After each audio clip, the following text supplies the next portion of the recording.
Okay, sorry. Hello, everyone. I'm your host, Jasmine Phipps, and this is Spilling Tea with a POC podcast. If you haven't listened to the last episode, it was on Black Love, so go ahead and click off this onto that, and then come back and listen to this one. Thank you. And then if you haven't yet, please go follow Spilling Tea with a POC on Instagram, and then click the link tree, buy my book, and do all that good stuff. I'm your host. You know me already, but I got a special guest with me, and so now I'm gonna let her introduce herself. I'm the right way. Santiago. I go to Cal Poly. Wow. San Luis Obispo, obviously. Oh. And I'm Jasmine's friend. Yeah. I've been mentioned a few times. This is Michaela, guys. I am Michaela. I'm a third year animal science, previously switching into psychology. I am co-president of internal affairs for BSU. And I'm also a college corps volunteer. Hello. And I work at the school.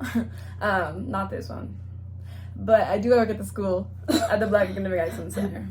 Yes, she's a student assistant. Yeah, wear a few hats. Wears a lot of hats, And today we're going to be talking about like being in leadership roles on a college campus and how that can affect you and like not affect you, but also just like what you have to go through, I guess, while you're in these leadership roles and like, some of the stuff that you will run into, because it's important that you know that ahead of time before you get into these roles, and like, your team's depending on you, and then sometimes some people fall short and then you have to take all, okay, we're just going to talk about it, Step by step. But yeah, I'm the communications media director for BSU. If you didn't know, now you know.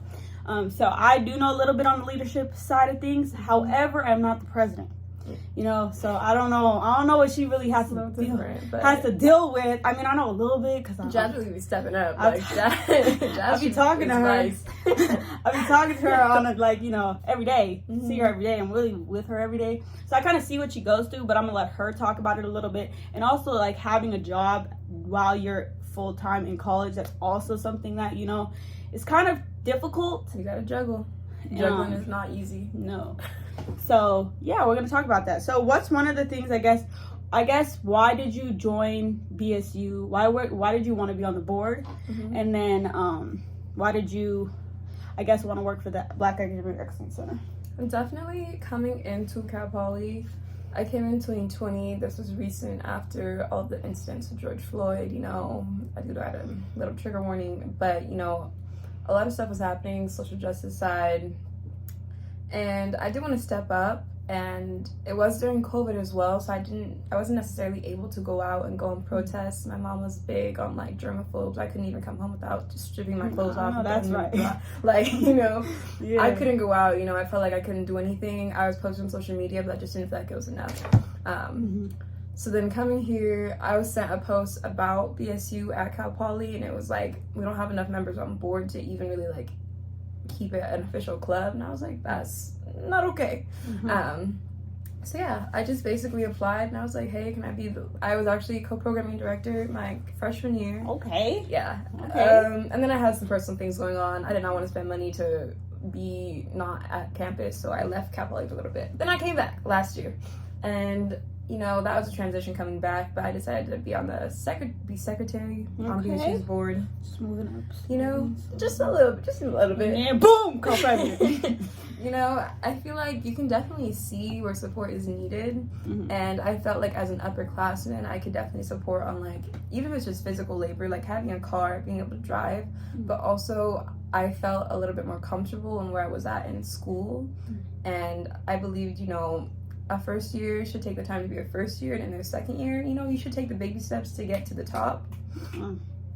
But, even if you don't, you can still try and aim for the top. The sky is not the limit, actually. Go ahead and go to the moon. Go to the moon, okay.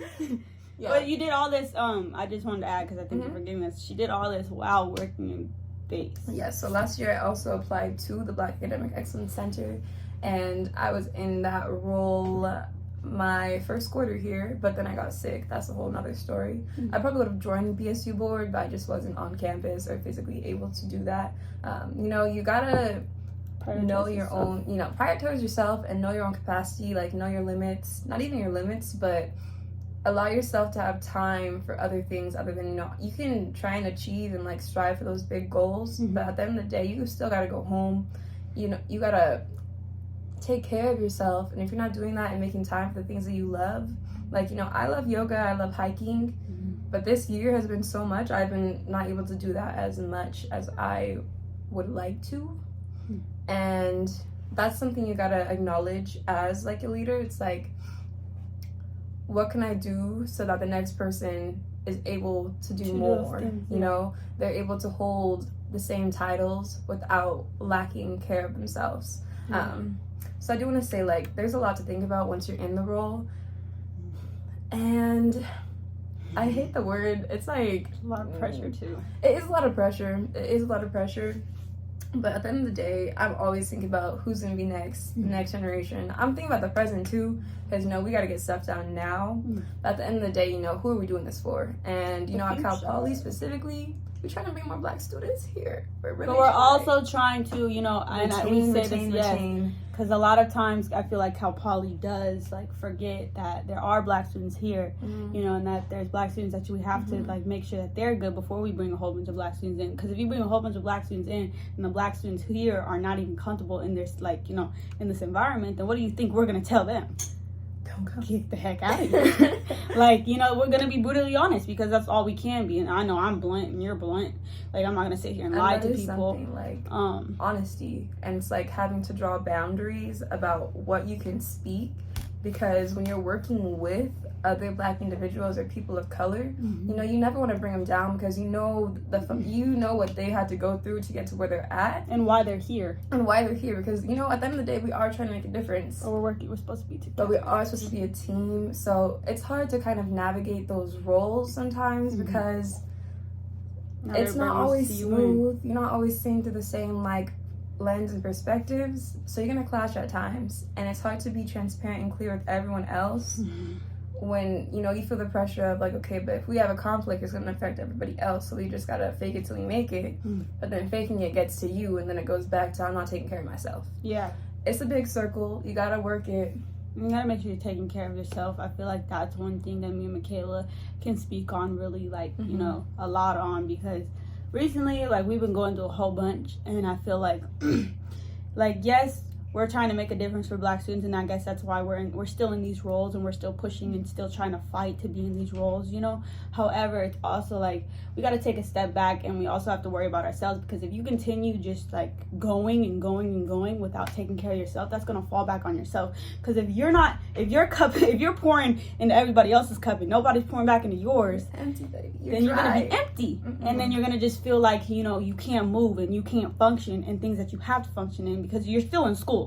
So you got to think about all this stuff while you're going through all these different things and being in these different roles. You're also still a full-time college student, so you got to make sure that you balance out different things. And like, even we're still learning that, and she's been in this role for 2 years, I've been in this role for 1 year. I'm also a student assistant, but like, you know, balancing those things, learning how to balance those things takes a little bit. You know, we're all coming out of high school. That is the process though. Like, and I was just saying this, like, college is one of the biggest transitionary periods of your life. You know, you're learning more about yourself. You're having more time with yourself than you probably ever have had, compared to like living at home. You don't have your mom checking in on you. You know, I mean, like, mama calls me, but like, it's different from being able to be able to walk into her room after I have a bad nightmare and then hug her. Yeah, like, it's way different. You gotta protect yourself. Yes.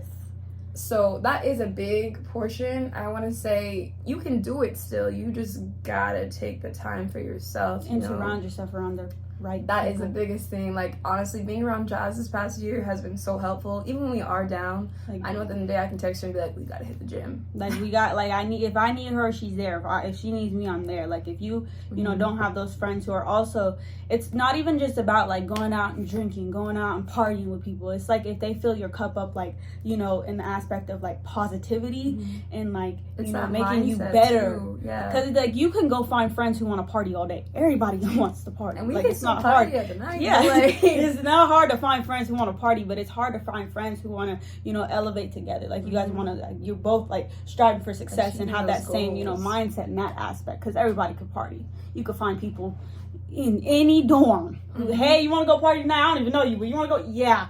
because they're going to want to do that because we're college students. But you got to find friends who are, you know, striving for the same goals as you, because then if you hang around a whole bunch of people who don't really got the same goals as you, it's going to mess you up a little bit. Yeah, you start falling behind real quick, and then you're like, dang. Especially on a quarter system, it's week 7. And you're like, I got 6 midterms and I can't finish. Oh, it's week 8 now? No. Oh, it's week 8 now. It's week 8 now.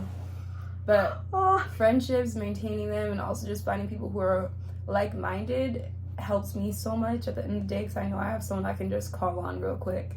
I mean, it's good to have multiple people, but just having those people. But you also don't need multiple people, because if you have a huge friend group, you know that it's fake. Be careful with who you surround yourself with. Because not everybody wants to see you win. Just being honest. And also, like, even just friends in the aspect of partying. Like, if we're going to go in that aspect, you want to make sure that you have friends who are going to have your back. Who have your back, who are protecting you, making sure you get home safe, you know, everything. Because some girls will just leave you. Listen, because I've seen it before. I've seen it. One girl couldn't get into the party. Her friend was like, "Oh, well, I can. Bye." Like, you don't want friends like that. Because me, at the end of the day, I'm gonna say, nope. We're a package deal. Package deal. And we're gonna go find something better. Okay. And then post about it. But I don't really think we can get into a party respectfully. But like, you know, I know an aspect of it. But like, if it were to happen. Yeah, no. But like, respectfully, we're a package deal. If she can't go in, then I can't go in. If I can't go in, then she can't go in. It's respectfully, it's like, you know.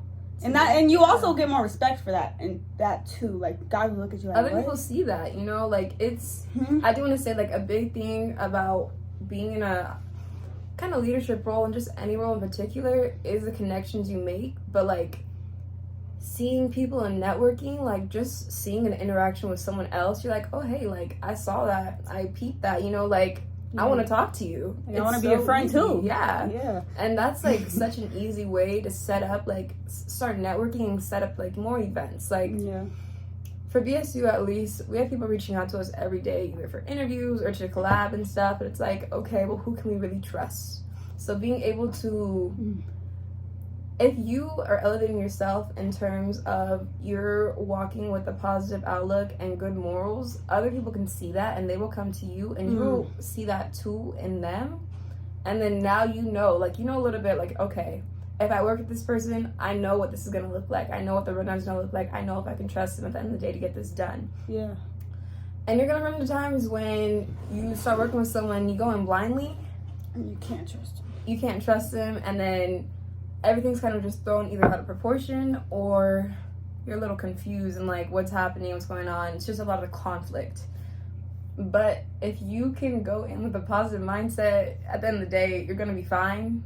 But you still got to maintain those relationships. And boundaries also. And boundaries are important, because like, when you're in these roles, like, you know, there's people in leadership too, in the same leadership as you, who they have a different mindset, and they have like, not even just a selfish mindset and aspect of that, but like, they're worried about themselves. So some people are in these roles, you know, just to put it on their resume. And I'm not talking about BSU, I'm just talking about in general. Like, people are in these roles, these leadership roles, just to knock it off, you know, off the freaking list, and to put it on their resume. And so you want to find people who are actually genuinely in these roles and passionate about being in these roles, because then those are the people who you can actually work with. Because I've seen a lot of people, and you can tell quickly, like, who's in these roles, like, to actually do things to better, like, you know, this organization or this club, or who are in these roles just to, you know, just knock it off their, or to put it on the resume. Like, that's actually taking a step back and like reflecting, like, but also like what are you in it for? Oh yeah, you know, like, I started off working in the Black Academic Excellence Center because I got a flyer saying that there was a job. As a broke college student, I was like, hey, I'm Black, I can work here. Easy money. And that's money. And I was like, okay, cool, I'm going to sign up. But like, at the end of the day, I did start like learning what it meant to be as a student assistant in that center. Student assistant in that center. And like, I did love, and I grew, like, I built an entire community off this one job. And that is something I want to be able to share with other people, and let others who are interested in that, like, they can now use the same resource that I came upon. So it's important, you know, just to self-reflection is so key. Taking time and being patient with yourself, really being able to understand yourself. Self-reflection is very important, because if you're not, like, you know, if you don't understand what you're doing and putting out to the world, then you're not realizing like how you're making other people feel also. Like, you know, you can be in a leadership role and like not understand that you're not really being a leader yourself, if that makes sense. Like, you know, you can give all these people different things to do, you know, all that, but like if you're not making sure your team's good also, then you know that's gonna be with empathy and lead with like actual, like, you know, being genuine while you're leading matters. Like, and being, you know, positive while you're leading matters. Like being a positive person just in general, even if you're not a leader, that's very, very important, because if you're not positive, you're not putting positive energy out into the world, then you're just gonna only receive negative energy. Respect. Yep. Hey, I'm a big person on karma, and it's going to come back around at some point. I hate to say it, you know, I'm not pushing my beliefs on any of you. Yeah. But you got to lead with respect, morals, positivity. Because if I don't respect her, then there's no reason for her to respect me. And I don't care how old you are. Like, in the aspect of like respect, you're supposed to respect everybody you come in contact with. Even if you don't respect some of their, or you don't agree with some of their, you know, opinions and stuff like that, you have to respect the person. Yeah. Because, you know, then why would you expect respect out of the other person, like the person back? And sometimes you're not going to get respect, but you still got to give it. Yes. You still got to give it. Yes. And it puts even more of a burden onto you, because you're pushing against your own like emotions and feelings. But you gotta. But as a leader, you know, people are looking at you for one, but also it's only gonna help you in terms of learning too. It's a learning experience. So, you know, just being able to go through all these like hurdles, you're gonna get over them, and you're gonna be like, wow, I see what I need to do in the future, but I also know how to maintain my emotions now. So like that's just gonna help you at the end of the day, and you're gonna feel better at the end of it. You're gonna feel better, even if it felt like you were being pushed and dragged to the gutters, you know? Yeah, it sucks right now. At the end of the day, it's what matters when you reach the finish line. Because at the end of the day, the race sucks. Like, I always bring it back to track, because I used to run track. But, you know, as I played soccer, you know, you're running.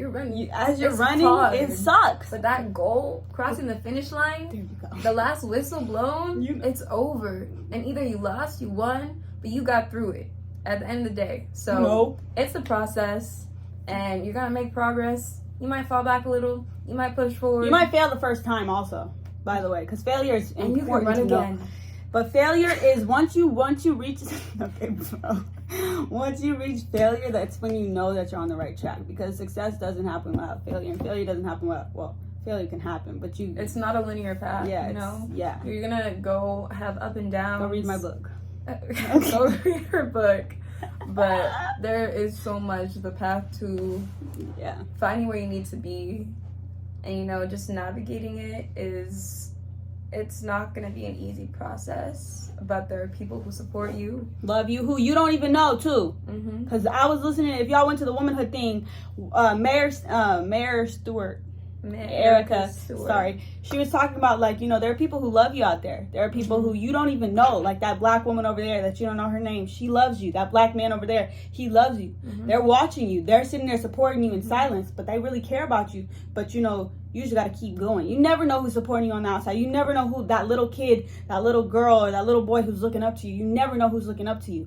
So you just got to keep pushing and keep fighting, because at the end of the day, you know, I'm gonna give one little story. So I work in a school, and then we got cut it shorter. Yeah. This is the ending. I work in a school with little fifth graders, and I live in a white area. We live in Cal Poly Slow. San Luis Obispo is a very white area. I go into that classroom. There's one black girl. Her smile when she sees another person who represents her, who looks like her, she comes to me and she's like, "Oh my God!" Like, she's the only student who makes the. On the first day of school, she came to me and she was like, "Hi, I love your hair." I mean, my hair looked good, but like, you know, like, it's different. Just being able to connect to them on a different level. People are looking at you. People are looking to you, like, for guidance, and you might not know it. So you got to keep pushing. And if you don't feel good, reach out to somebody, because you have support. Yes, if you're on Cal Poly's campus, especially, and you're a black student, and you ever need like support or, like, you know, guidance, reach out to your BSU board members, because you know, we're here to help you. We're also dealing with similar things that you're dealing with, but you know, we're also, like, I'm a second year, she's a third year. We've already gone through that first period, that transition period, and so, like, we kind of can help you navigate, you know, through this college experience from a first year's point of view. Like, I can't help you for a second year's point of view, because I'm still going through it, but I can give you everything I know until, like, up to the point where, you know, I'm right now.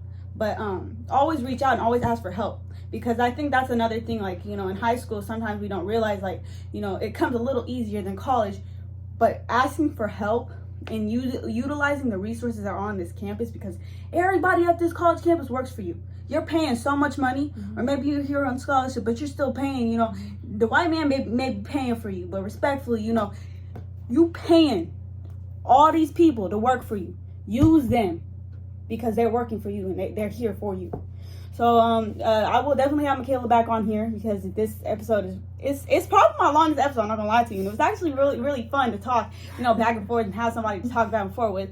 But thank you guys so much for watching. Please comment down below different topic ideas that you want me to talk about, because right now I'm kind of running dry on topic ideas, I'm not gonna lie to you, and I really need y'all to give me topic ideas.